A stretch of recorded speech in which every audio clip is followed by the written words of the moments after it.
Ladies and gentlemen, boys and girls, welcome inside Garage Door Sports, your no-holds-barred weekly discussion on everything in the sporting world.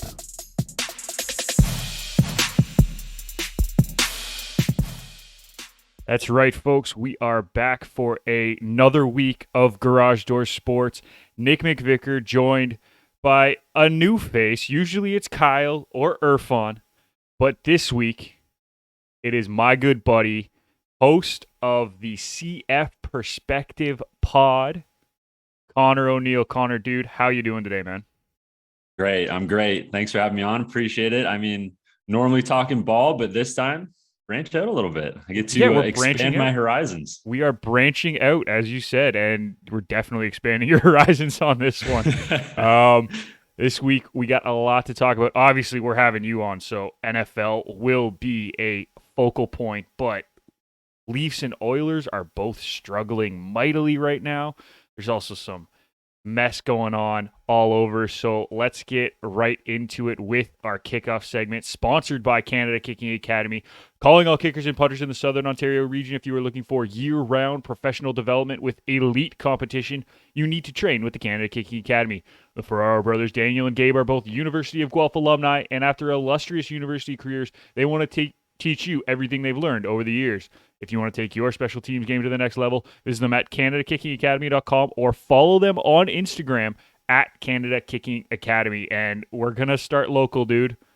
We got to start with the Leafs because, they've been tough to watch. You mean they've been soft to watch? Ooh. They've been soft to watch. Clever. I mean, Sheldon Keefe said it, not me. Clever. I like that. You're right. Sheldon Keefe did call his team soft after they blew the lead against the Rangers, and that's their fourth blown lead in 5 games of 3-1 or worse. This is becoming a huge, huge problem because they're starting on time, but they're not finishing the game, which is funny because at the beginning of the season, we said the complete opposite. This team could not start a game on time no matter how hard they tried. What is going on right now with the blue and white? I have no idea what's going on inside the locker room. I don't know if this is a locker room issue. I don't know if this is coaching, but from what, I mean, I'm going to go back to the Rangers game. The defensive play was terrible. The defensive play from the young guys was atrocious. Did you see the backhand pass from Liljegren up the middle? That was awful. And then you have arguably, maybe not the best scorer, but one of the best 3 scorers in Chris Kreider left open in front of the net. And then you got a guy, Ryan Reeves. That dude's not supposed to be scoring goals. That dude's supposed to be knocking your players out, right? Like, that dude's not supposed to be on the ice for 10 minutes. By Ryan Reeves. He's not even supposed to be on the ice for more than 10 minutes, and he's scoring 2 goals on you. That's not okay. I don't know. I agree. It's not okay. I mean, he's one of the last true enforcers in the league, and he's 2-spotting you. Yeah. I don't know. I don't know if this is this a toughness issue? Like, Sheldon Keefe's out here calling the Leafs soft. I joked about it, but is this a toughness issue because they can't play physical hockey? To be honest, though, like, you watch the other 4 games on this road trip, I wouldn't necessarily call them soft games. Like, that game against the Rangers, they played soft. They didn't look like they didn't look interested after the first period. They looked lost. No, I wasn't interested after the first period. I'll tell you that. Well, you were interested after the first period until halfway through the second when they decided not to play anymore. Okay, I'll give them a little bit more than the first period. Yes, fine. But no, I mean, yeah, no, they're. I don't think they're a soft team in the grand scheme of this season, in the grand scheme of what they've been doing over the last few years. I don't think they're a soft team. I think I think what they've done is they've focused a little bit too much on the finesse aspect of the game, a little bit too much on getting all of these skill players, which is amazing. Plus, I mean, I'm calling them a little bit soft right now, but Jake Muzzin is out of the lineup, which hurts.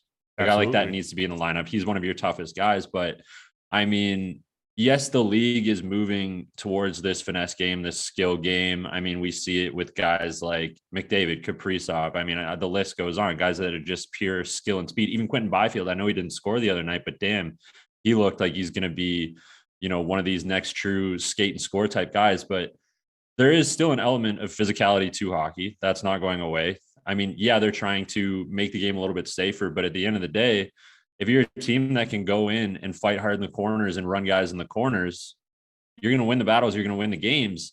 You still need to be I'm not saying you need to go out there and, be the 1995 Colorado Avalanche and run guys through the boards left, right, and center. But I am salty about that Red Wings Avs rivalry. I know you're an Avs fan, Nick, but I still believe that you need to have at least 2 to 3 power forwards on your team. I don't know if you necessarily need 2 to 3 power forwards, but you need guys who are willing to go into the corners. Not necessarily power forward-esque, though. Like, if Matthews is willing to bang bodies in the corner, that's fine. You don't want your superstar to do that. You don't want your superstar to do that, but they should be able to, right? You need your skill players to still play with an edge, and for the last few games, they haven't necessarily done that. Again, the only one that I would call them necessarily really soft was that Rangers game because they looked awful after the first period. It was a joke. I was working that game, right? And it was tough to watch. But I think the biggest issue right now, you got to look at that defense because guess what? They looked pathetic in that Rangers game. Even in the first period, they didn't look good. The difference was the Leafs had more of a possession game. So it covered up the fact that the defense didn't look great.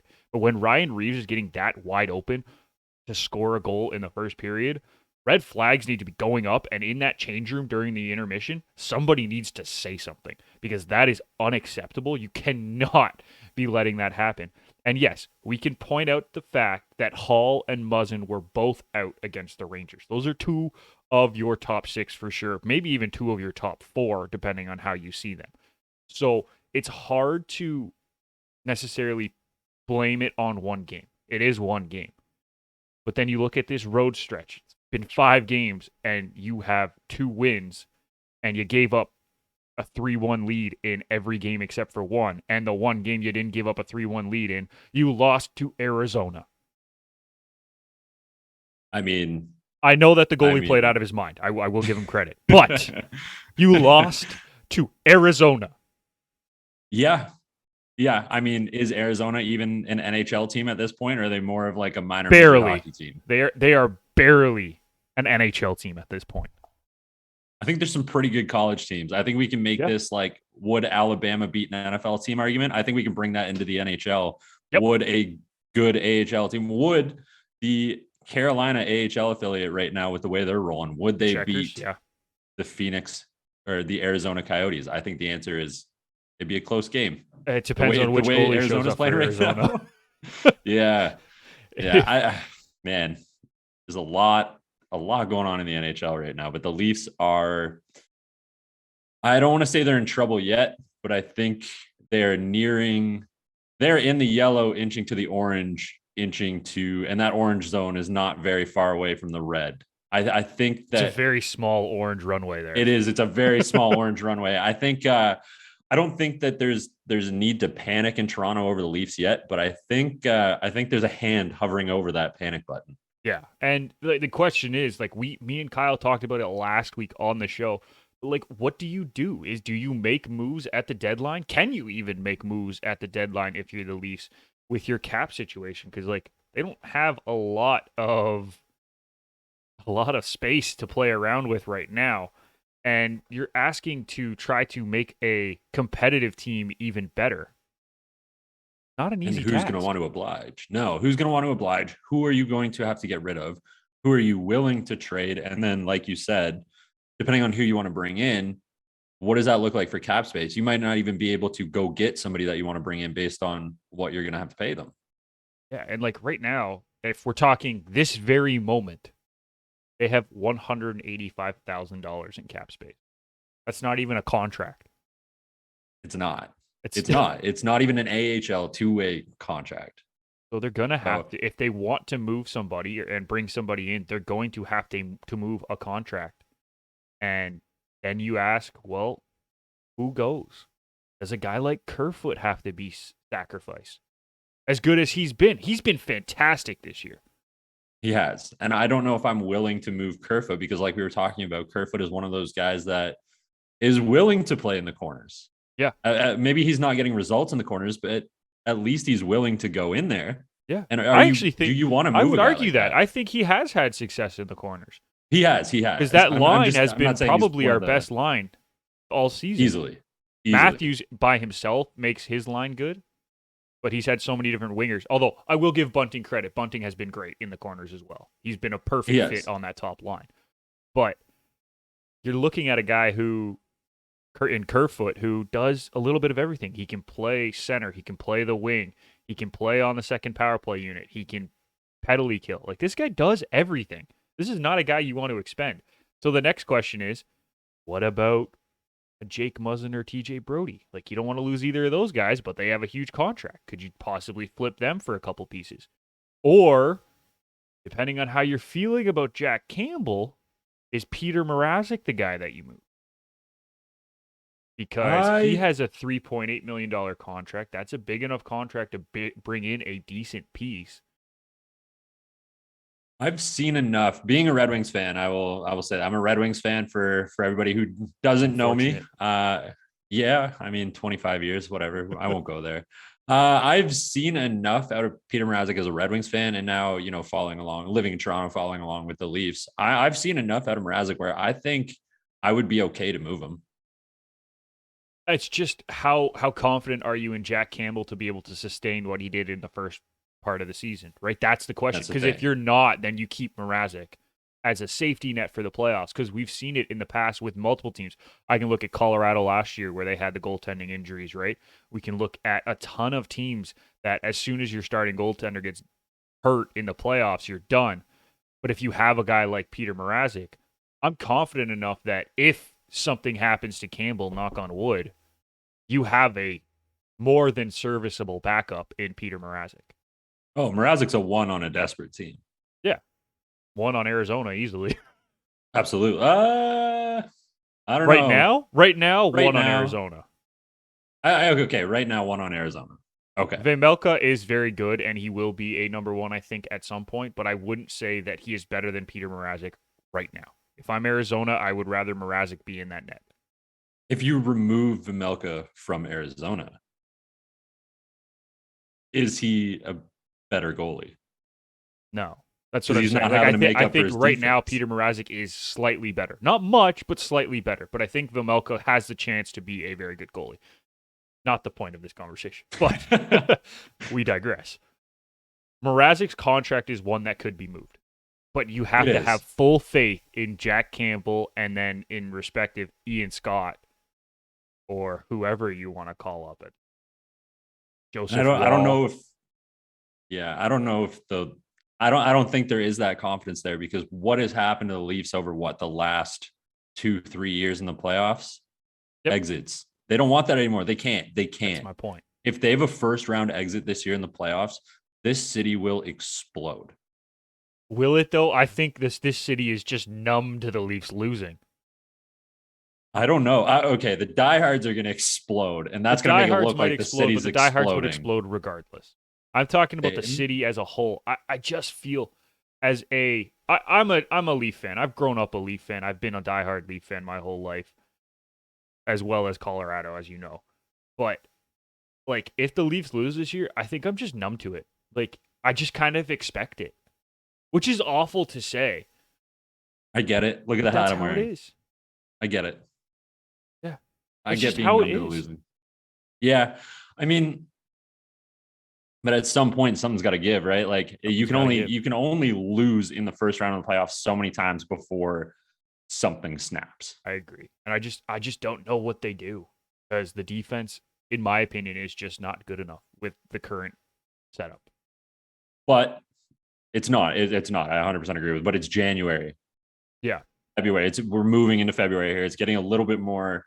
It's getting a little bit more dire, I guess. But again.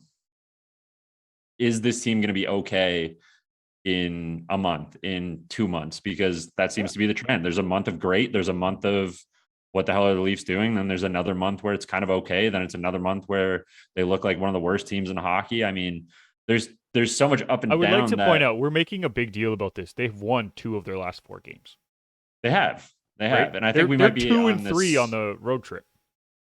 Yeah, which is, you want that. You absolutely need that if you're the Leafs. So I think we might be on like the upswing of the next cycle. It's just a matter of when does this roller coaster come down, and hopefully it's not the playoffs or at Speaking least the of first round. speaking of teams who struggle in the first round and are on a very, very hard down, the Edmonton Oilers are a mess right now. I heard they're a little pissy. Just a little. And it is getting ugly in the city of champions because since December 2nd, they are 2-11-2. Do you know how many teams are worse than that? Zero. Done. Zero. That is not okay for a team that was supposed to be a cup contender at the beginning of the season. And everyone wants to point to the goaltending, and it's been awful, by the way. Koskinen has been awful. There's more to it. There has to be more to it because they're also not scoring. They're averaging 2.33 goals for per game, but giving up 4.13 in that stretch. They look completely deflated. It looks like they don't want to be on the ice. Draisaitl looks like he doesn't want to be playing hockey right now. McDavid just looks like a player on the ice, which is sad to say, but I mean, he does still have his moments where you're like, okay, there he is. There's the best player in hockey right now. But this team just looks like a deflated balloon. They've got nothing. It's true. What do they have to be happy with right now? What do they have to get excited about right now? They're 2-11-2 since December 2nd. Like you said, like what do the Edmonton Oilers have to be excited about right now? Nothing. Not a lot. The prospect of a playoff spot vanishing. The prospect of winning the cup this year, it's pretty much gone. is gone. So yeah, I don't know. And then I don't know what you do in Edmonton. I don't know if this is something going on with upper management within the team. Like, what do you do with these Edmonton Oilers right now to even try to light a fire? Like you look at the stats and it's astounding to see. Like you mentioned that Draisaitl and McDavid are looking almost human. They're averaging less than a point a game. Remember at the beginning of the season, people were talking about them getting like 120, 130 points each this year. McDavid they both have 13 points in this stretch. Yeah, which is they played what? 15 games and they have McDavid only played 14. He missed one. Still. I mean, through this stretch, and correct me if I'm wrong, but through this stretch, I don't think they play like obviously, yes, they've had some tough games, but like for the majority of this run, they've been playing teams that should be winnable games, that look like they could be winnable games. I mean, it's not like you're playing Minnesota, Colorado every single night, right? Like Edmonton on paper is a good roster. Edmonton on paper should be a good team, but they're dropping winnable games. They're dropping games that, I mean, arguably they shouldn't be losing here. This is Edmonton, right? Like this is a team that you said they've got two guys that we thought were going to combine for over 200 points this season. They just haven't shown up over the last 15 games. As a team, they haven't shown up. I'm not pinning this entirely on McDavid and Draisaitl. They can only do so much. I mean, it still is recognized that these are two of the best players in the league. And I think they're still both top 5 in points in the league right now. So this is not entirely on them. I mean, You need the supporting cast to kind of. The thing is, you can't pin it on any one part of the team. The whole team just looks bad. The whole team is a mess. They look bad. Is a mess right now. So they've lost two of these games on this stretch. They lost to Seattle. Yeah. Seattle's dead last in the division. It's the only team below Edmonton right now in the division. Now, granted, Edmonton has 4 games in hand on Vancouver, and they're 2 points back. But the way they're playing, I would argue Vancouver is a better team right now. I agree. They're getting better goaltending, at least. Absolutely. Which, again, what do you do at the deadline here? Do you look for goaltender help? Do you dig into the AHL for goaltender help here for Edmonton? Like, I know it's not. I know goaltending is not necessarily the one single problem here, but when you're averaging or when you're allowing north of 4 goals a game, that's not good. No, it's not okay either. Like They don't have a single goalie who is above an 885 save percentage in this stretch. The closest one is Stuart Skinner, who has their 2 wins during this time. Which is, I mean, he's a good stunned. prospect. Don't He's a get good me wrong. goalie. He's not ready. No. But when your goalies are under 900, I mean, what's the target? 915, I would say I'd be comfortable with. I mean, even a 900 goalie. I'd take 910, like 885. None of them are even at 885. Stewart's 882. Shouldn't happen. Not to an NHL goalie. Mikko Koskinen is 855 right now with a 428 goals against average in this stretch. He's played in 7 games. I don't know how you can keep. I get that they don't necessarily really have a choice, but how do you keep putting this guy in net? They don't. As you said, they don't have a choice right now because Skinner and Smith are both hurt, I believe. How does Edmonton right the ship? How do they turn it around? I don't think they do this season. I think this is something that is going to need to be addressed. It's going to need to be addressed in the offseason. It's going to need to be reassessed in the offseason. This is going to be a very long and a not very fun offseason if you're an Edmonton Oiler. I feel bad for the fans right now too, man, because those fans, I mean, to go and what should have been, I was excited for that Edmonton Florida hockey game. Like that should have been a high scoring, high powered, good hockey game to watch. It was high scoring. It was, one-sided high scoring. As soon as Barkov was standing at the side of the net by himself and just made that shot off the post look easy, I was like, it's over. And I think that was the 2-0 goal that Barkov put in. And I was like, it is over. This one's over. I don't even know what to say anymore because we're getting to the point where we're just repeating ourselves over and over again because they can't figure it out. And apparently Brad Marchand knows what to say. But he doesn't know how to fix it. He just knows that there's something wrong. There is something wrong. There's something egregiously wrong in Edmonton. Right? And I mean, what do you do if you're the Edmonton Oilers? Is it a fire sale at the deadline? All for I mean, like I'm not saying you a little bit Draisaitl or McDavid. Like that would be stupid. No, you can't. You absolutely can't. I think that would just be the end of the Edmonton Oilers as a franchise. You chose to do that right now, you might as well just move them to Quebec City. Yeah. Well, if you sell off Draisaitl and McDavid right now. If you move those two, yeah. Sorry, I thought you meant if you have a fire sale. I'm like, No. If your decision is to move McDavid and Draisaitl right now, if you think that's the answer, you might as well just move the team to Quebec City. Yeah. Because Edmonton will outcast Ken Holland. If we're talking trade deadline right now, right? Who are the pieces that you move? Who do you get rid of? Who do you fire sale? Who do you target? I don't know. Like, if I'm them, I'm targeting a goalie. Like, maybe you reach out to Columbus. Hey, you're not going to be able to re-sign Korpisalo. We know that. Right? That's just not going to happen. We'll trade you Koskinen and X player or X pick or whatever. We'll take Who's taking Koskinen, though? Well, no, because you have to move Koskinen if you're bringing in a goalie. Like, you have to. His contract's 4.5. If Koskinen's your offer based on what we've seen over these last 15 games. Yeah. No, I'm saying you also have to add picks and or players absolutely. with it. That's what I mean. Absolutely. I'm just saying they have to take. Like, maybe you trade Evan Bouchard and Koskinen. Yeah. To move Koskinen, you're going to have to do something that really entices whoever you're going after. Like, it is going to have to be Koskinen. Koskinen's the throw-in for this. Yeah, that's what I mean. Absolutely. But you have to move him. That's the problem. Yes. Yeah. Oh, yeah. 100%. And that's going to make it difficult because based on what we've seen from Koskinen, I don't know if there's a team that really wants to take him on right now.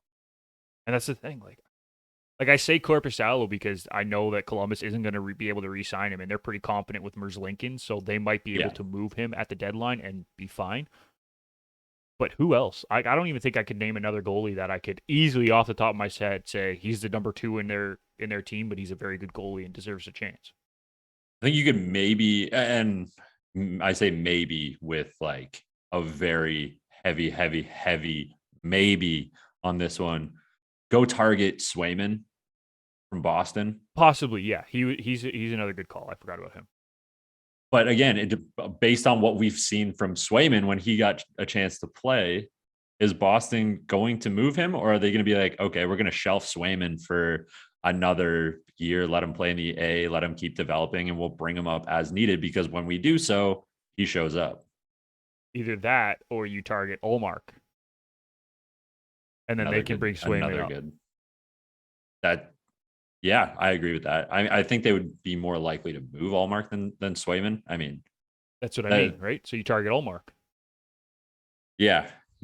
I like, I don't know. I mean, I like that, I guess, but there's just not a lot of opportunities to go steal goalies from teams right now. Or you try to go, you grab somebody from Florida. We know they have a good goaltending group. Oh. Man, I feel so bad for the Florida Panthers. I know this is getting away from talking about Edmonton right now, but I feel so bad for the Florida Panthers. They're such a good hockey team. Oh, and I their love fans them. are just so fair weather. To watch the Florida Panthers play hockey and see the lower bowl of that stadium with a vast majority of empty seats. And I know that, you know, it's where we have COVID regulations, COVID protocols right now, but they're playing in Florida, which they really have those protocols. No, they don't. Not really. So, I mean, to watch the Panthers play hockey at home and be the hottest team or one of the hottest teams in the NHL right now. I mean, it's Florida, Colorado, Minnesota, take your pick. It sucks. It sucks to turn a Panthers game on and just see the lower bowl empty, because they're playing so well, and I want so badly to see that stadium as sold out as it can be. Yeah, I mean it is tough. You're right. All right, dude. We'll wrap this up. That'll do it for our kickoff segment, sponsored by Canada Kicking Academy. If you were looking for year-round professional development with elite competition, visit them at CanadaKickingAcademy.com or follow them on Instagram at Canada Kicking Academy. We're going to take a quick break here, and then when we come back, NFL, dude, divisional round matchups. We got to talk about it, so we will do that right after this. Hey, everyone. This is Irfan Manji for Sports Network.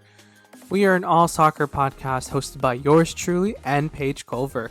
We provide news, analysis, and opinions each episode as well. You can listen to us on your favorite podcatcher and follow us on Twitter or Instagram. Cheers.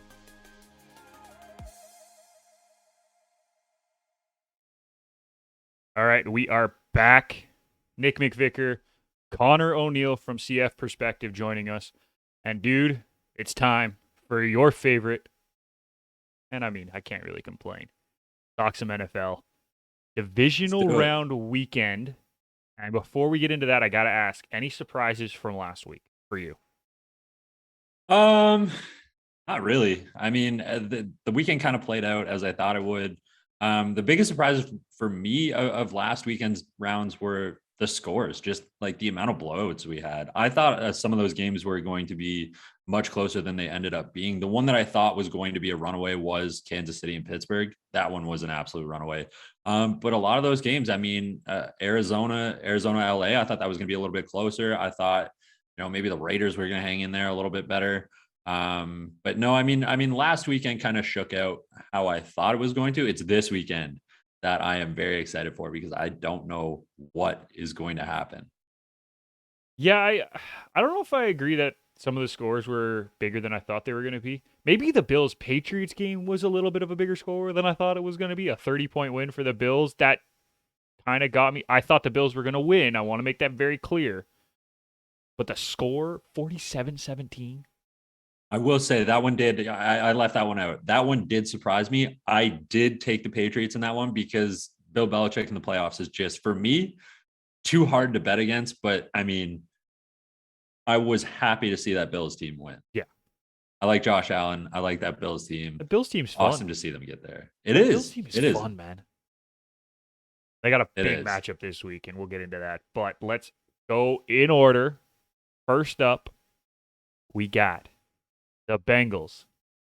Take number 4 seed Bengals taking on the number 1 seed Tennessee Titans with their superhuman running back Derrick Henry back. Can these upstart Bengals take out the number 1 seed, Connor? I want to say no, but every time I say something bad, and I love Joe Burrow. I want to start that off. I absolutely love Joe Burrow. But anytime I say anything bad about Joe Burrow or the Bengals, Joe Burrow goes out there and proves me wrong. The other week when it was really cold out, I tweeted something out Burrow was wearing 2 gloves that game, and I hate that. I think that's the absolute worst look in the NFL. In football, you should, as a quarterback, you should not have 2 gloves on your hands. Get out of here with the Teddy 2 gloves, Teddy Bridgewater stuff. Joe Burrow was wearing 2 gloves in a cold weather game, and I said that's an interception on each hand for those gloves. I was wrong. He threw 5 touchdowns in that one. This is a playoff game. I don't know. I like this Bengals team. I think they've shown a lot this season. I think they are going to be a playoff contender for years to come. But I think this is where the run ends this year. You're running into a Tennessee football team that has arguably one of the, I'm not going to say one of the best, but arguably one of the rangiest and one of the fastest secondaries in the league. Their ability to create front end pressure is incredible. They have a huge front seven, and you're getting Derrick Henry back, who, when he was injured, was still at the top of the rushing at the top of the leaderboard in rushing for the better half of that season. I mean, it's undeniable what this guy is, generational talent. And then on the outside, you pair that with AJ Brown, who's an absolute dog, Julio Jones, who we know is still a good receiver and is still going to show up. Yes, maybe he's losing half a step. I'm not going to say he's losing a step. He's losing maybe half a step. Maybe he looks a fraction of a second slower, but what you don't lose is the skill set, those hands.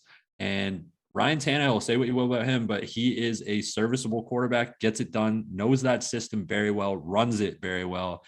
That system thrives off the PA. Derrick Henry coming back is only going to open that up even more, since he does a lot of things really well. But their ability to stop Derrick Henry is going to be huge, and their ability to read off that PA and kind of shut down those wide receivers is what it's really going to come down to. I don't know if you're going to stop Derrick Henry. I think it's manage Derrick Henry and try to stop the big plays downfield. I don't think they can do it. I think Joe Burrow also, for as calm and as smooth as he is in the pocket and his ability to put the ball downfield, the pressure that's going to be created in this game and Tennessee's ability to play just so solidly on the back end is going to cause issues. Kevin Byard watches film. Kevin Byard watches film. Yeah, he does. And I agree with you. I think this is a very interesting matchup for Burrow. And I want to agree in the fact that I think this is where it ends. But at the same time, my heart is telling me the Bengals win this game. We're coming back. Joe, the reason that I say that, and it comes down to a few things, but the first one is Tennessee was 19th in yards per attempt through the air this year. Joe Burrow's passing offense, I believe, was 7th. That bodes well in his favor. He has a lot of different weapons to use. But the big one for me is that Derrick Henry is coming back from injury, and you know they're going to want to run him. Obviously, why wouldn't you? It's Derrick Henry. Of course you want to run him. But how good is Derrick Henry going to be coming back from injury? We don't know until we get to the game. And if he is not the superhuman Derrick Henry that we've come to know, that is advantage Bengals right away. Because if he's getting 2 yards per carry as opposed to the 4, 5, 6, or whatever he gets per carry usually, that puts Tennessee in a really tough spot because then they're going to have to throw the ball a little bit more. And that is not their strength. If Derrick Henry comes out and looks like Trent Richardson, it's game over. Yeah. It's game over right away. And that's what I'm going to be looking for, is because that's where the break was. It was a break in his foot, right? And it broke kind of on the outside of his foot. And that's where he's going to be cutting and shifting off of. It's his plant foot, right? So that's going to cause some distress. It's a matter of how much freezing can they get in there? How much can they numb this foot up? And how much it's healed. Hold on. How much it's healed is also how much a big it's factor. Healed.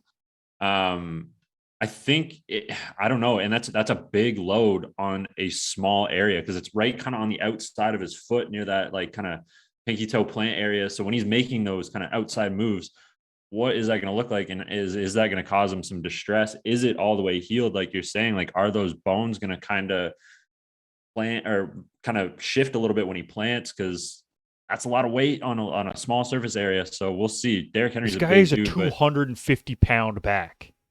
Yeah, and he's what, 6'1", 6'2"? I think he's 6'2", 6'3". 6'3", 250. That is a linebacker. That's a linebacker on the other side of the ball. It's true. I really, if this might be a hot take, but I really truly believe if Derrick Henry is healthy, outside of the Chiefs, I don't know who's beating the Titans in the playoffs right now. Because if Derrick Henry is healthy, The Packers. this is an that's just because incredibly Aaron Rodgers will pick apart that secondary. As good as AFC, they've been, though. he will. AFC. Oh, AFC. You said Oh, playoffs. he will. You he said will. playoffs. Sorry. Oh, sorry, I meant AFC. Okay, I don't know gotcha. who's beating. I don't know who's beating Tennessee in the playoffs in the AFC. Maybe the Chiefs. That's it.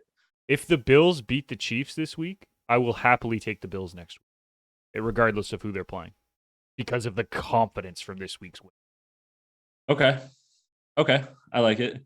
Maybe I'm getting ahead of myself. Maybe I'll call Tennessee my dark horse team. Maybe I'm getting ahead of myself a little bit. It's hard to call them dark horse. They're number 1 seed. I know they are. There's but like, literally- do they not just feel like a dark horse in this playoff run? In my opinion, I feel, and you can correct me if you think I'm wrong on this, I think the conference is 1, 2, 3, all way up here. Everybody else. Yep, In my opinion, it was always going to be one of these 3 teams that came out of the AFC this year. Now, I love the Bengals, how they've put this team together. I think it is a great young team. They're going to be dangerous for years to come. I just think they need another year to compete with the big 3. I agree. And it's funny because, like, if we're looking player for player across these 2 teams, the Bengals and the Titans, I'm picking the Bengals every time. But in this game, it should be the Titans that win. I think it's the Titans' game to lose. I really do. Yeah. I think Joe Burrow is going to come out and make some plays. I think Jamar Chase is going to come out and make some plays. But I do truly think that this is the Titans' game to lose. Should the Titans come out and play their brand of football, they have the edge for me in this one, just because I think I agree with you. I think that the Bengals and Joe Burrow need one more year. I think they're almost there. I think they are almost 3B. There's like 1, 2, 3, and the Bengals are 3B. I would say they're solidly 4. But like I wouldn't call them 3B just yet, because 3 is the Buffalo Bills. I would take the Bengals over the Bills. No, I can't do it. I think the Bills' defense is just too good. Offensively, they're comparable. Offensively, absolutely comparable. But I think the Bills' defense is just that much better than the Bengals, so it's easy for me to take the Bills right now. That doesn't mean next year, at this very point in time, we will be saying the same thing, because I don't think that's the case. Because now they know the only thing that they really need to work on is defense. I agree. Yeah, I agree with that. The one thing I will say, now I'm probably going to get burned for this. They're probably going to look absolutely atrocious. Watch the Bengals D today. Or not their D. Watch the Bengals secondary today. Yeah. Sneaky good secondary. I agree. I agree with that. I'm not denying that they're sneaky good, but at the same time, I would take the whole of the defense. All of it. I agree. Okay. Yeah, fair. I agree. And that's why I think there is a distinct difference between 3 and 4 right now, as opposed to 3A, 3B. Yeah. Okay. Yeah. Did I convince you? A little bit. I think maybe a little bit more front 7 pressure from the Bengals. Maybe like a true number 1 corner for the Bengals. They don't need much. Right. I'm not saying it's going to be a huge overhaul of the defense, but no, 1 or 2 pieces, you need a piece, then they move up. Yeah. So. Yeah, I'm in agreement with that. We'll get to our picks after talking about all 4 games, so hold on to your true pick for now. But let's move on to the next one, dude, and it is my boys. And the green and yellow Packers are hosting the 49ers, and I think the big question is, this shouldn't be a close game, but can Aaron Rodgers finally lead the Pack to a win over his childhood team? Yes. Thank goodness. That's all I have to say. Yes. Thank you. There's a couple of things that I want to factor into this game. I mean, one, Kyle Shanahan has looked like one of the smartest people on planet Earth over the last 2-3 weeks, but you are running into arguably the most talented player to ever play the game of football at the quarterback position in Aaron Rodgers. I firmly believe if Aaron Rodgers was on those Patriots team, he would not have lost the Super Bowl. I am of that mindset and always will be of that mindset. I do not blame Tom Brady for that. No, but I don't think Aaron Rodgers would have lost those games. What you call a lot of luck, though. My next question too for the Rams. What's Bosa going Doing to the look like? 49ers, right? Oh yeah, the 49ers. My bad. We'll get to the Rams. We'll They are get to the playing. I'm just still very excited about Matt Stafford getting his first playoff win. I wanted to jump to the Rams. What does Bosa look like for the 49ers in this one as well? He took a shot last week. So What is about that Fred defensive Warner? pressure? Is that defensive pressure going to be the same for the 49ers? And I don't think so. I don't know. There's not a lot about the Packers that scare me in this one. There's a lot about the Niners that scare me. And there's not a lot about the Packers team that scares me right now. My confidence level in the Packers in this one is a lot higher. I think this year, given the opportunity, should it be fourth and whatever, Aaron's not kicking the field goal. He's not. Unless you're inside And your he's own going 30, to run. no. Unless you're inside your own 30, not a chance. So I don't know. This is based on everything that we've seen and heard and whatever, all the Packers nonsense from 2020 through to 2022. This is Aaron Rodgers is just so fed up, so pissed off. This is just an Aaron Rodgers revenge tour. And again, might be hot takey, might be bold. I don't see a team in the NFL right now that is going to top the Packers. Their back end defense is incredible. Rashawn Gary, yeah, he's a Michigan guy. Yeah, I'm a Michigan guy. Rashawn Gary's amazing. And I'm not just saying that because I'm a former Michigan fan. I'm also a Lions fan, and I've grown up hating the Packers. So for me to say nice things about the Packers, it's warms tough. my heart. It warms my heart. It's really hard, but I can't not say nice things about the Packers this year because they're a good football team. They are arguably the best team in the NFL right now. Yeah. And it's where do they lack? They don't. That's the beauty of it. Their defensive linemen all the way down through their rotational players at defensive line are great. Their linebackers are good. Arguably the weakest part of their defense is their linebacking core, but they still have at least one great linebacker that's going to make up for, some good linebackers.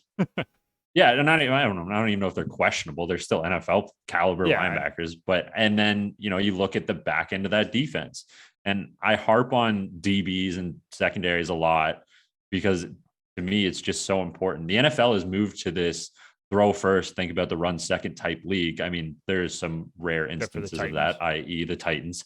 But I mean, really, when you have a quarterback like Aaron Rodgers, it doesn't make sense to necessarily I understand using the run to set up the pass and all of that, blah, blah, blah. You got to run the football. But when you have a quarterback as good and as talented as Aaron Rodgers, you're going to be able to rip the ball around field. Yeah. I think that the Green Bay Packers have the secondary to compete with Jimmy Garoppolo and some of those wide receivers. I mean, Deebo Samuel is going to be Deebo Samuel. If Deebo Samuel is the only person making play for the Niners, I'm okay with it.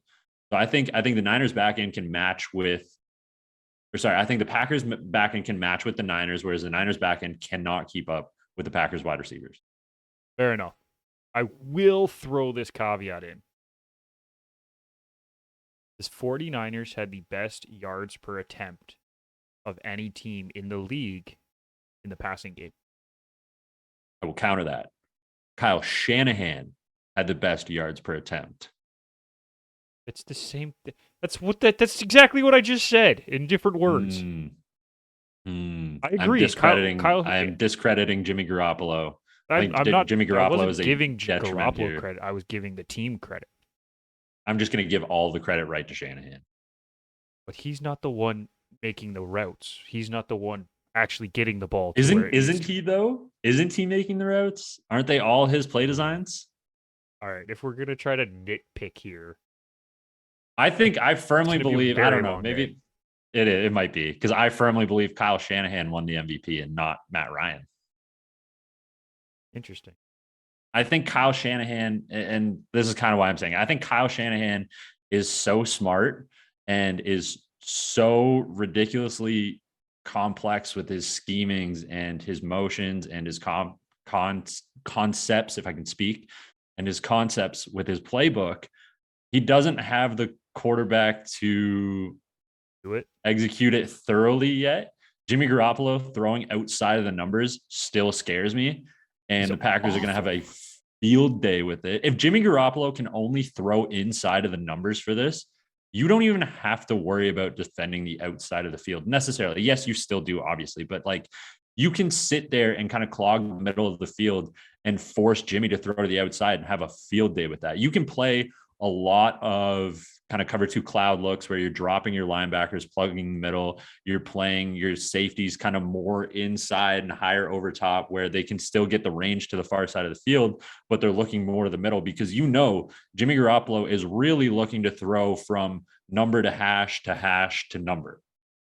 Yeah, that's true. It's a lot. When you look at what the Niners do, it's a lot of mesh routes. It's a lot of crossing routes. It's a lot of trying to get guys open in different zone spots. They run a lot of like spot up routes where they're trying to stretch these zone defenses. But if you can kind of just play this zone and plug the gaps and force Jimmy Garoppolo to throw where he's uncomfortable throwing, which is wide side of the field, you're going to be able to kind of play a cover six look, cut your corner a little bit lower, and just have an absolute day. Because Jimmy Garoppolo does not have the arm to get it out to where he's going to need to beat this Packers team. I like that breakdown because I think you're right. Like he's not good enough to do it right now. And you wonder what that means for his future with the team because I honestly don't know. And I don't know what that means for Trey Lance. It's Trey Lance's team. I think in the next, maybe not next year, maybe they keep Jimmy around for one more year because he's proven, I mean, as much as I did just pick on him, he's proven he can play quarterback. Yeah.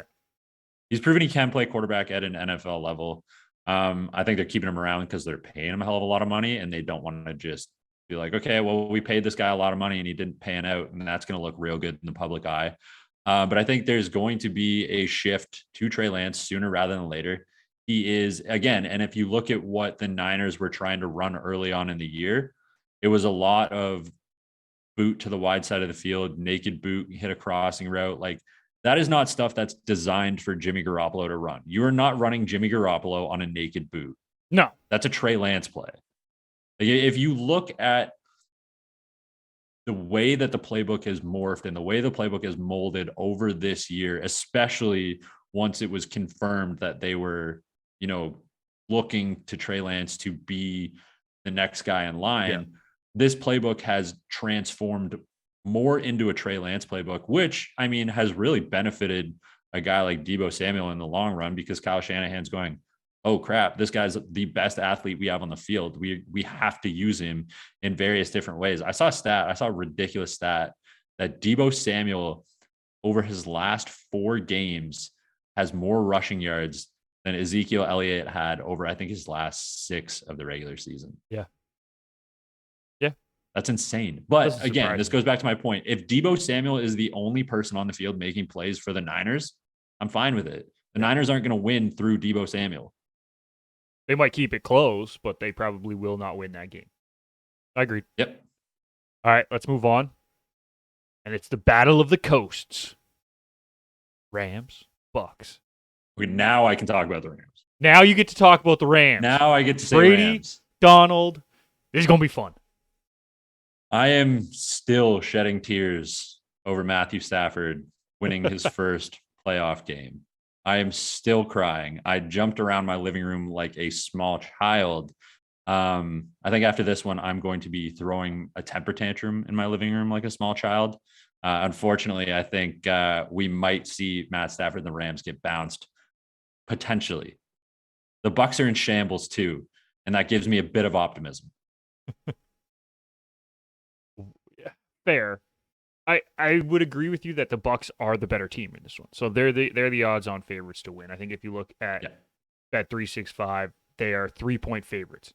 So it's a close game. Not a single one of these matchups, by the way, is more than 5.5 point spread. And that's the Green Bay Packers hosting the 49ers. The Packer 5.5 point favorites. I would have guessed that the Packers hold the highest. Titans are 4-point favorites, and we'll get into the Chiefs-Bills game, but the Chiefs are 2-point favorites right now. As we're talking, of course. I don't want to change anything here, but as we're talking, they are 2-point favorites. The Bucks are 3-point favorites in this game, and it's because there are potentially some issues with their team, right? Brady, not an issue. We know that's going to be fine. Gronk, not an issue. We know that's going to be fine. Mike Evans, we know that's not an issue. Who else is he throwing the ball to? Because they've lost 2 of their top 3 receivers due to multiple different reasons.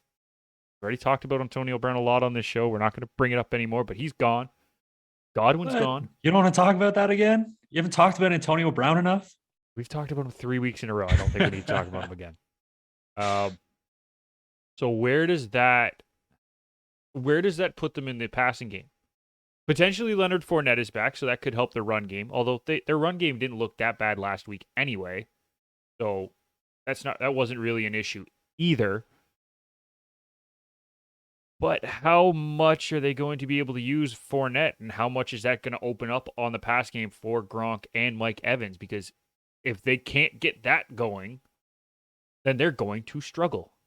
And the Rams could take advantage of it. Now, Matt Stafford needs to not throw a pick. And he didn't last week. But you can take Matt Stafford out of Detroit. You can't take the Detroit out of Matt Stafford. He will throw an interception in this game. He didn't last week, and I know for a fact because I bet hunt him to throw an interception in my parlay, and he did not throw an interception. I was really, really mad.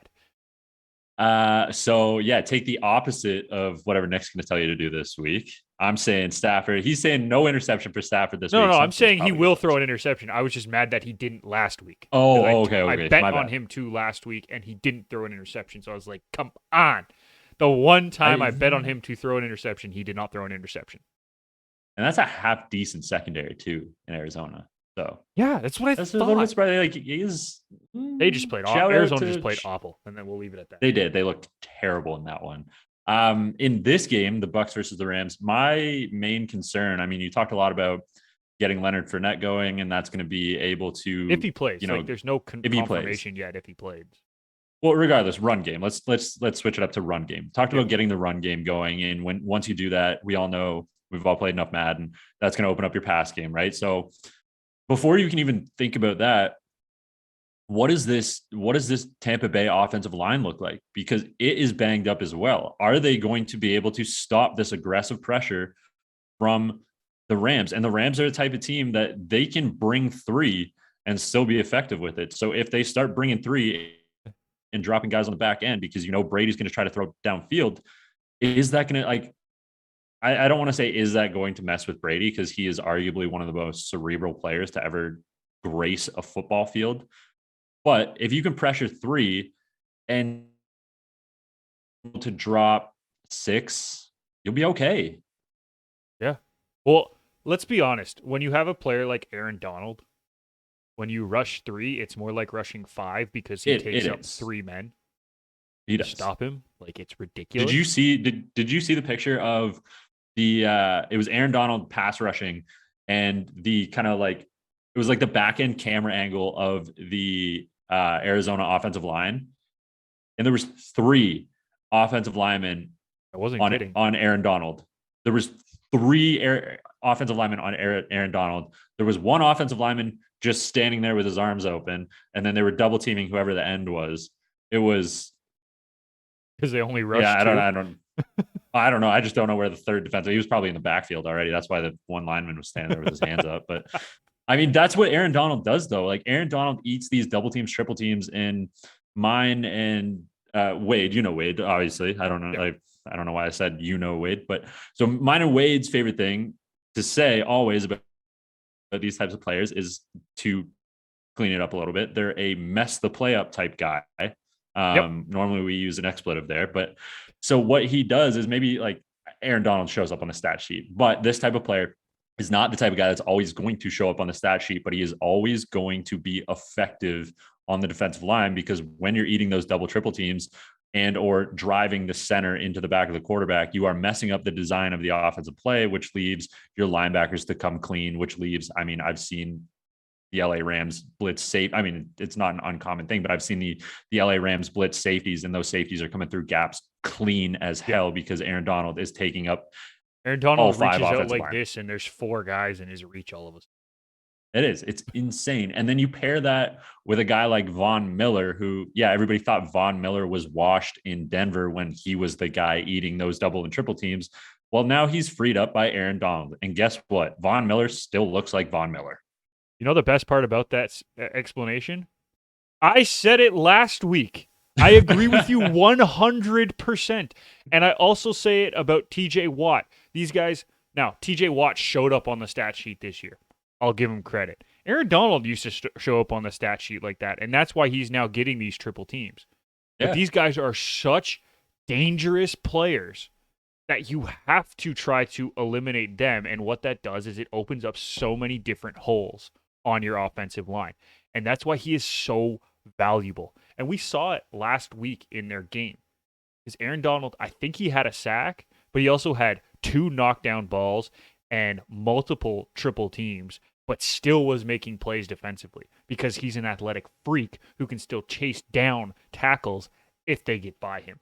It is incredible to watch him play and to see what he's going to do against a very depleted offensive line for the Bucs. It's going to be interesting. And then what that does is it allows defensive players like, Jalen Ramsey, one of probably the best cornerbacks in the league, if not the best, depending on who you talk to. The best. I'm not here to say that because I don't know enough about cornerbacks. I will be honest, it's not my forte. But best cornerback I've seen since prime. He is top 3, no doubt, in my mind. Yeah. 100%. You're going to open him up to Brady being rushed on throws? Give me a break, right? And that's why this game is going to be close because they're going to limit how much the Buccaneers are able to do. It'll come down to what Matt Stafford and the offense is able to do. They have Cooper Kupp, obviously. Cam Akers looked fantastic last week and looked very, very dangerous. Now you are looking at a team that has to show up when the game is played, and that's what it's going to be. I'm not worried about the Rams defense getting eaten up by the Buccaneers offense. I'm not.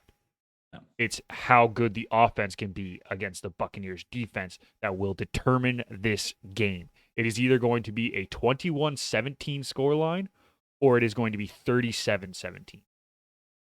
I agree. I have 2 more things to add. And quickly, then, let's do it. All right. So you were talking about Jalen Ramsey, and we were talking earlier on about Brady's favorite guys to throw to for this Bucs team. Yeah. Let's go back to the Jags Patriots AFC matchup when the Jags arguably should have won that game. Agreed. I remember this one. In this season, in this playoff run, who was and historically has been Tom Brady's guy? Gronk, right? Obviously. Gronk, That's yeah. not, it's like, that wasn't a trick question. That was just the obvious answer. It's Gronk. Yeah. In that matchup, Gronk was held basically off the stat sheet. And you know who played over top of Gronk the entire game? Ramsey. Jalen Ramsey, as a young guy that was still arguably developing. Now Jalen Ramsey is developed. He is one of the best cover guys across the board in the NFL, no matter where he plays. You are going to be able to line up Jalen Ramsey in the slot and completely nullify Rob Gronkowski. Then you're going to be able to move Jalen Ramsey outside to corner if you want and nullify Mike Evans with Jalen Ramsey. This dude is good enough to play anywhere on the field and lock down the Bucs' number 1 receiver, whoever that might be that game. You're going to see Jalen Ramsey in multiple spots on the field. You're going to see him playing safety. You're going to see him playing slot corner. You're going to see him playing outside corner. And now to flip this onto the offense side of the ball for the Rams, we talked about Matt Stafford needing to control the ball. Sean McVay has done a hell of a job at realizing that he still needs to allow Matt Stafford to take these shots, but put Matt Stafford in positions to take these shots and limit the possibility of throwing an interception, because we know when Matt Stafford puts the ball in the air, he plays with a little bit of reckless abandon. And yeah, that's going to get him into trouble a little. Yeah, that gets him into trouble, but it's also what makes him one of the best quarterbacks in the NFL. So Sean McVay has since realized that this is the type of style that Matt Stafford plays with. Sean McVay can live and die by the interceptions and be okay with the interceptions a little bit because he knows that Matt Stafford, when given the opportunity, is good enough to hit on those home run shots. Agreed. 100%. He's a gunslinger. You talk about the Lions having Stafford. Favre was the gunslinger in Packerland. The guy has the record for the number of interceptions, but he's still viewed as one of the greatest quarterbacks of all time because he took chances and made big plays happen. Stafford also got a ring. is the same sort of quarterback. Maybe not like Favre was one of the best. Stafford's much more mobile than Stafford. Yeah. Stafford's like sneaky mobile. Favre you just knew was a runner and could get out because he didn't like standing in the pocket. He didn't believe in the pocket. I don't know what it was. He didn't believe in the pocket. All right, let's move on. One last game, then we give our predictions, and we'll get you out of here quickly. All right, Bills head into Arrowhead. Well, sorry, Gia State Field at Arrowhead Stadium. Gotta be right. Call it what it is. It's Arrowhead. That's like calling the Staples Center crypto. It's never gonna happen. It'll happen in like 10 years when it's been dead for 10 years. That's the problem. Do you still call Scotiabank the ACC? It's the same. Yes, but that's only been like 3 years. I said 10 years. Give it 10. Hey, I still call it the Sky Dome, dude. Fair. All right. Allen versus Mahomes. Who comes out on top in round 2 playoff edition? Josh Allen. I am not buying what the Chiefs are selling. Cool, you beat up on the Steelers. The Steelers were the fakest 11-1 team I had ever seen last year. And then the only source of offense was from their defense. I'm not buying what the Chiefs are selling this year. And Najee. Come on, give Najee some credit. Yeah, I mean, he was incredible, but like it's just that Steelers team, their only offense didn't come from the defense. I give Najee credit, but no passing game to be thought of. The text you sent me to come prepared with a tire fire was I nearly chose the Pittsburgh Steelers. I nearly chose the Pittsburgh Steelers because they are going to be a mess this offseason. Oh, absolutely. So the Chiefs come out and beat up on a Steelers team that hasn't really been the Steelers since 2018. Like the Pittsburgh Steelers have not been the Pittsburgh Steelers for the last 3-4 years. 100%. They've been a shell of their former selves. So cool. You come out and you get a massive playoff win over the Pittsburgh Steelers. And really, this Chiefs team, it's been a slow decline over the last 2 years. It has been a slow decline for these Chiefs. I don't think this is the Chiefs team of old. I don't think this is the same Chiefs team that won that Super Bowl. I think when you look at what happened to the Chiefs last year in the Super Bowl against the Bucs, they got dominated by a damn good defense. Oh, what are they playing this week? A damn good defense in the Buffalo Bills. Not only a damn good defense, the best defense statistically in the which NFL were the Bucs at last year, right? So yeah. I think it's going to be much of the same story. I think we're going to see a frustrated Patrick Mahomes. I think it's going to be difficult for them to get things going. Now, they are playing at home, and that's a very raucous crowd and one of the best atmospheres in professional football. So if they come out and they're slinging right away, it wouldn't shock me. But I do think the Bills, because of their ability to play defense, because of just the multiple schemes they play. I mean, when you watch the Bills defense, they do so many different things. They mix up their coverages. They do a lot of show looks. They play a lot of man. I mean, they're a versatile defense. That's the biggest thing. They are. And they can play every style and then some more. So they're going to have schemes in place, have systems in place where they're prepared for nearly everything the Chiefs are going to be able to throw at you. The only thing that you can't prepare for, and I guess maybe the Bills do have a luxury because they're practicing against Josh Allen on a weekly basis, but you can't prepare for the intangibles of Patrick Mahomes. Like that dude's just going to make plays. It's going to happen. But like I said, you have Josh Allen on your own team. So preparing against that on a weekly basis gives you some of the feel because Josh Allen in his own right makes some ridiculous plays happen. 100%. And I mean, you're looking at this as I even build it Mahomes versus Allen, But this is really which defense is going to show up. And right now, I'm looking at the Bills as being the team that is going to make a defensive play to limit these two offensive because they're great offenses. They're third and fifth in the league, respectively, KC to the Buffalo. But the Bills' defense is number one. The Kansas City defense statistically, and this is based off of the NFL.com rankings, is 27th. I hate to say it, but Tyrann Mathieu doesn't scare me anymore. He doesn't. I think he's the only guy on that defense that does, though. And Chris Jones. Chris Jones. Yeah, off the as a pass rusher, yeah, Chris Jones you're gonna have to worry about. But I mean, those are the only two guys I can even name on that defense right now. Thinking about it off the top of my head, it's Chris Jones and Tyrann Mathieu. That's a problem. Wow. Yeah. Yikes. Now, I mean, the flip side of this coin is what version of the Buffalo Bills offense are we going to see? Everybody's talking about how the Jets kind of hung in there with the Bills, but whatever, that's meaningless at the end of the season. I saw some stuff from Josh Allen midseason this year in close games where it was what are you doing? What are you doing here? What was the thought process behind that decision? Why are you putting the ball 10 feet over a guy's head when he's wide open? I mean, there's just some things from not necessarily Josh Allen, but the Bills offense this year and some of the scheming, some of the play calling where I was just what?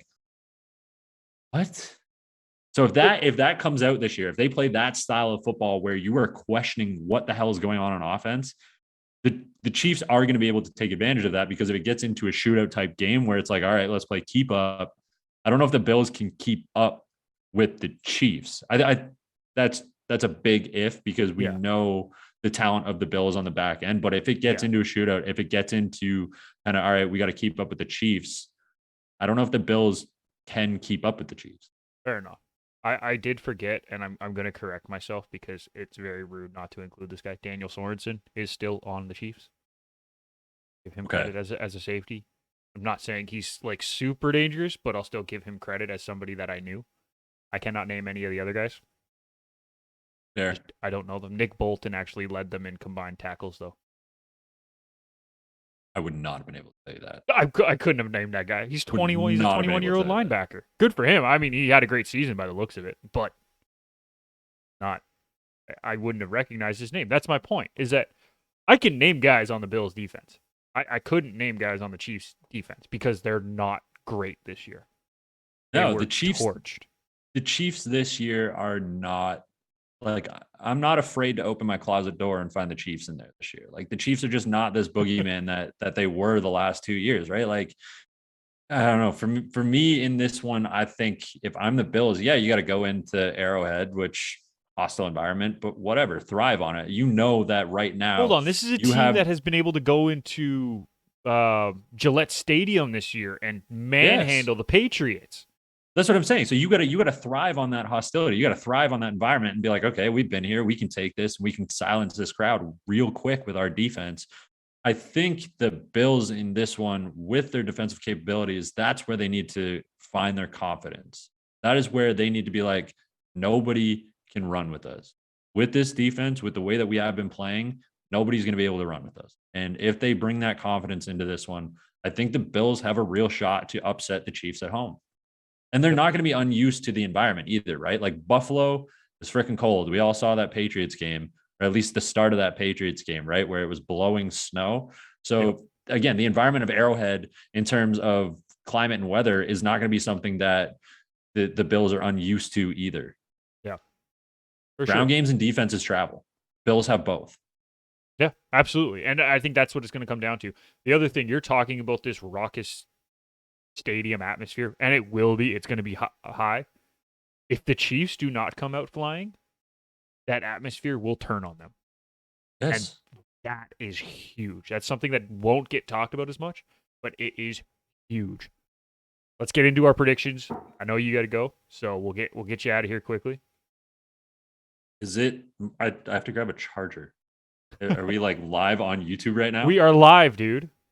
Oh no. I have to 5 apologize minutes? to everybody and give me 2. It's All right, over there. we'll take a but quick I break. just got We the will take a quick notification. break here, folks, and we'll bring you our predictions and everything else afterward. I'm so sorry to the Hey good guys, viewers. it's producer Jake here from Betting House, the Garage Door Sports Network's ultimate degenerate gambling podcast. Catch our episodes weekly on Apple, Spotify, and Google as we bring you banter, laughter, and of course picks for all sorts of games throughout the week. Give us a follow on our socials at Betting House Pod, where you can catch all our bets each week, as well as some bonus content. Remember to always gamble responsibly. Let's get rich. Hey everyone, this is Irfan Manji from Touchline Thoughts, powered by the Garage Door Sports Network. We are an all-soccer podcast hosted by yours truly and Paige Culver. We provide news, analysis, and opinions each episode as well. You can listen to us on your favorite podcatcher and follow us on Twitter or Instagram. Cheers. All right, Connor's back. We're ready to go. Let's end this off right, dude. Divisional round predictions. We'll go in order again, because, I mean, why not at this point? Who do you have game 1, Cincy, Tennessee? Tennessee. I got the Titans. I got the Titans in a close one.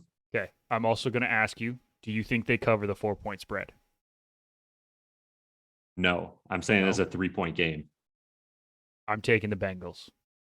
And I will obviously take right. the 4 points. I'm going to take the Bengals because I just don't know how healthy Derrick Henry is. And if he's not, there's no way that Tannehill's beating Joe Burrow in a shootout.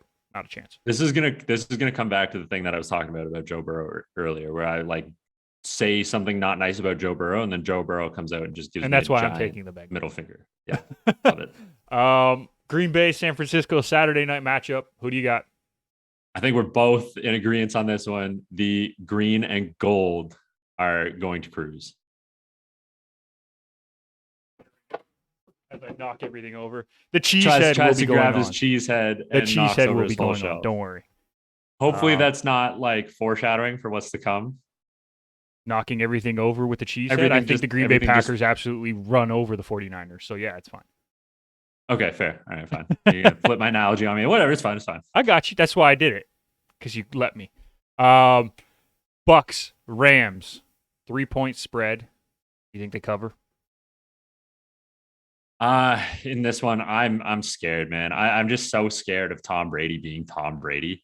I think the Rams are going to cover. I think the Bucks somehow sneak this one. I think the Bucks cover. I think the Bucks win, and I think they cover. I still think it's like a 1-touchdown game, but I think they cover. Last up, Chiefs, 2-point favorites at home to the Bills. Pick it. Going Bills, man. I'm going Bills. I'm not confident in this Kansas City Chiefs team. I'm just not. And if I come out and whatever, I'm wrong and the Chiefs win, so be it. But right now, I'm not confident in the Chiefs. I'm just not confident enough to put my money down on the Chiefs. Love it. I'm good with it. I'm going Bills as well. I think they have the better team. So it's hard to say that because it's the Chiefs, but I think the Bills have the better team. I know, right? It feels wrong to say it, but when you look at what the Chiefs team has done, you look player for declined. If you look player for player, the Bills are a better team. Bills now they match just need up. to show it. All right, dude, that's it. We've made it through the divisional rounds. It's time for the Tire Fires of the Week, and as the guest, you get to go first. I do. Okay, so you were asking me, you wanted to make sure that we didn't have the same one. I guaranteed that we did not. My Tire Fire of the Week is Charles Barkley cleaning his glasses with his tongue. What are you doing? That is sick. Who cleans their glasses like that? That is horrendous. I've never seen something like that on national television. I understand that the TNT crew for the NBA games is incredibly entertaining. I love Ernie Johnson. I love the Jet. I love Shaq. I love Chuck. But like, Chuck, why are you cleaning your glasses like that, dude? Who licks their glasses to clean them? Can't get behind it. Nobody. No, you, and then you wipe it with the shirt. That's the standard. You don't just full on show your tongue to the world on national television. It's true. Oh, it's been an interest. I mean, that crew is always interesting, but was a very interesting one for sure. Well done. Um, for mine this week, I could have gone Edmonton Oilers with the Draisaitl press conference. That would have been a very entertaining one. But I'm going Oilers adjacent. We're going Brad Oh, Marchand. okay, gotcha. We're going Brad Marchand. And the reason that I say Oilers adjacent is because he's had just an incredible week of antics. It's been super fun. It started off with him taking the fan's phone down the tunnel with him. That was hilarious. That was funny. Like that was funny, but if you add it with everything else that he's done this week, he's had just an absolutely antic-filled week. So then he decided to get into it with Vincent Trocheck of the Carolina Hurricanes, because someone said that he had similar game to Brad Marchand, and Trocheck said, "Are you calling me a rat?" And then Marchand had the comeback of, "That's like comparing a Lambo to a Prius." Ballsy, I like it. But the caveat on top of this entire week for Brad Marchand, Spitting Chicklets posted the picture of the Edmonton Oilers fans throwing a jersey onto the ice and said, "We got another jersey toss in Edmonton." Brad Marchand decided to make the comment, "And fans will wonder why McDavid and Draisaitl don't sign back there again." Ooh.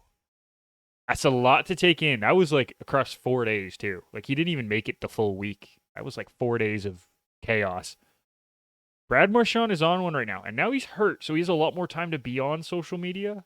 We could see a few more of these things coming out in the next few days because he's got nothing else to do. No, he's got to go play a game against the Winnipeg Jets this afternoon. He's hurt. He's not playing. Oh, he's not playing. Right, he is hurt. So yeah, I guess like he's going to be Twitter fingers ablazing for this Jets game on. That's what I mean. Like we could get some Saturday crazy afternoon. Things over the weekend. Brad Marchand, everything that Brad Marchand does though is calculated. It is completely calculated. Brad Marchand knows who he is and what his personality is at this point in the game. I mean, yeah, it was a complete, well, I mean, the whole week was completely errant, but like the comments on McDavid and Draisaitl were just ridiculous. He knew what he was doing when he made those comments too. And I don't necessarily know if it was entirely off base. No, it's not off McDavid base. is staying in Edmonton. But Draisaitl, I don't know. No, and especially as a player in the league. He was retired. It's different. Yeah, if he was an NHL panelist, if he was an NHL media personality, for him to say that, it's just another comment on Twitter. But because he's a current player in the league, It's not just another comment on Twitter. So I don't know. I mean, I'm calling it a tire fire because he is on one right now. Brad Marchand needs to be doused. Somebody go get me some fire repellent, whatever the goop is called. I don't know what it's actually like. What the stuff fire actually extinguisher? Is, no, like the green gel that puts out a fire. You know what I'm talking about? Oh, okay. I got you now. Okay. I don't know what it's like actually called, but Brad Marchand needs some of that. Somebody get some of that for Brad Marchand. Send him a box or something. Like this dude just needs to be stopped. So that's my tire fire. 2 great tire fires, by the way. Well done. I think that's your first time doing tire fires, so well done. It is, yeah. This is my first tire fire. I had to come in with Charles Barkley because that was just well done. Oh god, well done. Okay, let's wrap it up, dude. Final thoughts of the week. What do you think about this week? I think the Leafs have some physicality issues. I think the Oilers are in some serious hot water. I think that I'm a very sad Detroit Lions fan, and this is going to be an incredible weekend of football. I'm very excited for it. Hope those Chiefs get upset. I really do. I think it's. I don't know. I don't want to see. It's like, is it even really an upset if it's less than a 3-point spread? Not really. No, it's a pick 'em at that point. But I mean, it's still. I mean, for me, I guess it's still a little bit of an upset because you're the road dog essentially. So I mean, edge to the hometown, but. I don't know, man. It's like those Golden State Warriors runs. As big of a Steph Curry fan as I am, I was getting sick of watching the Warriors play 3-4 years in a row, and I don't want to see the Chiefs go back to the Super Bowl this year just to get blown out by whatever NFC team, i.e., the Green Bay Packers, are going to be playing in the Super Bowl. Attaboy. Yeah, I don't know. It'd be fun. It'd be a bit of. I think there would be a bit of Canadiana behind it too. If the Bills were to make a run, I mean, maybe in Ontario, anyways, or at least our end of Ontario here, there would be it'd be a bit of a wagon going on. I would say a bit of a playoff wagon for the Bills. Huge wagon. So a huge wagon. I just don't have a playoff team every single NFL season because I'm a sad, lowly Detroit Lions fan. So every year, it's my favorite time of the year. Every year, I get to pick a new team for like 6 weeks. That's fair. I feel that. That's good. It's not nice. bad. It's a nice little break. I mean, it sucks that your team isn't in, but at the same time, it's cool because you don't have to like live and die by. This year's a little bit different. Matthew Stafford is in the playoffs. That's so true. like I'm living and dying by Matthew Stafford. I'll be crushed if they lose this week. Yeah. We did finally get a comment. Dexy65 said, beware of a Packers upset if they can't stop the run. Dun, dun, dun. Possible. I just don't see it happening this week. Yeah, not this week. I don't see it happening. I think the Niners are a bit depleted. Yeah. My final thought of the week is we've unofficially started draft season in a bunch of sports. I just covered the CPL draft on Thursday, which was a lot of fun. One of the craziest drafts I've ever watched, by the way, because we had a top 25 board and only 5 of the players were picked out of 16 picks. Like, there were guys off the board. And it was awesome, but it was a lot of, I was not ready for that. Dude, that was you were on it. That was Wade and I with the CFL draft. Yeah. Man. This one was even wilder. Like, names that I didn't even think would be like considered top 50 players went. There's only 16 picks. 16 picks. Incredible. So it was crazy. Like that. It was cool. I wonder what all the underhand deals have already been made. But it was cool. But I love draft season. Draft season is so much fun. And obviously you love CFL draft and the NFL draft. So like you know what I mean. Like, it's so much fun to be a part of these draft seasons. So it's officially begun. The CPL draft is done. Next up, I'm pretty sure, is the CFL draft. CFL draft's coming up at the end of April, start of May. So I think it is. I believe it's technically the next one. I believe it would be, unless NFL draft. I don't know when the CEBL drafts. Oh, the CEBL one might. I don't know. I'd have to look into that. But yeah, it's either. I think, to my knowledge, the CFL draft is the next draft because we get CFL draft one weekend. When's the NFL draft is the next. I think it's the next weekend after the CFL draft, or maybe 2 weekends after. It might be mid April 28th is the night that it starts. Okay, so it might be before the CFL draft. So it's either NFL or CFL, and we get the MLB midseason or NHL as well. Sorry, NBA. MLB is technically mid-season, but we'll see if that happens. I'm trying to find it for you here. The CFL draft doesn't have a date yet. Does not have a date yet. It's normally at the end of April. It's usually like the last weekend in April, start of May. So it might be probably the start. It might be the week. It'll probably be the week before or the week after the NFL draft. So we got lots to get ready for. Don't worry, we will have you covered for the NFL and CFL drafts. Look for these guys at College Football Perspective. Connor O'Neill, Wade Zanchetta. Can't forget Marshall as well.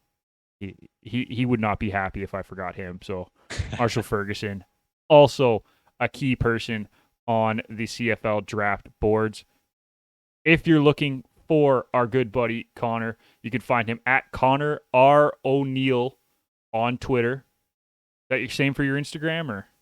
It is, yeah, both across the board. The Twitter is a much more interesting follow, I would say. I get to be a little bit more opinionated on there. Some of my takes are always horrible, but that's why we love you. Fun on Twitter. Not afraid to give the hot takes at the very worst. Yeah. If you're looking for myself, it's at Nick McVicker on Twitter and Instagram. The show at Garage Door Sport on Twitter, at Garage Door Sports on Instagram. If you're looking for Connor and Wade on College Football Perspective, it's CFPerspective on Twitter and Instagram as well, right? Yep. So make sure you check them out. Connor, dude, thank you for joining us today. It was been an absolute pleasure to have you, as always. It's never a bad time to have you on. Oh, appreciate it, man. It was a lot of fun to jump on and kind of broaden my horizons, talk some hockey here. I am a hockey fan. We just not a lot of crossover between Canadian football and Canadian hockey, believe it or not. So No, I don't you really get get the to talk odd it too player much. who played as a youth in one of the other two, Hey, but the that's about Getzlaff it. brothers. The Getzlaff brothers is the last one I can remember. Yeah. But I mean, you get the stories of like, oh yeah, I grew up playing hockey and switched to football later, or I grew up playing football and JJ switched to Watt. hockey, right? That's what I mean, right? So there's a few, but it's very rare. I agree with you. We got a guy I grew up with, plays for the Riders. He's going to the Olympics now for bobsled. I saw that. He's the Ottawa player, or Carleton football player, right? Yeah, he went to the bad school across the canal. Yeah. Yeah. He was a Raven. So Yeah. I saw that this week. I was really impressed by that. That's pretty cool. It's crazy. So. Yeah, good dude. So I was fired up for that. But yeah, I mean that's the second guy that I can remember who played in the CFL who went into bobsled. The other one obviously Jesse Lumsden.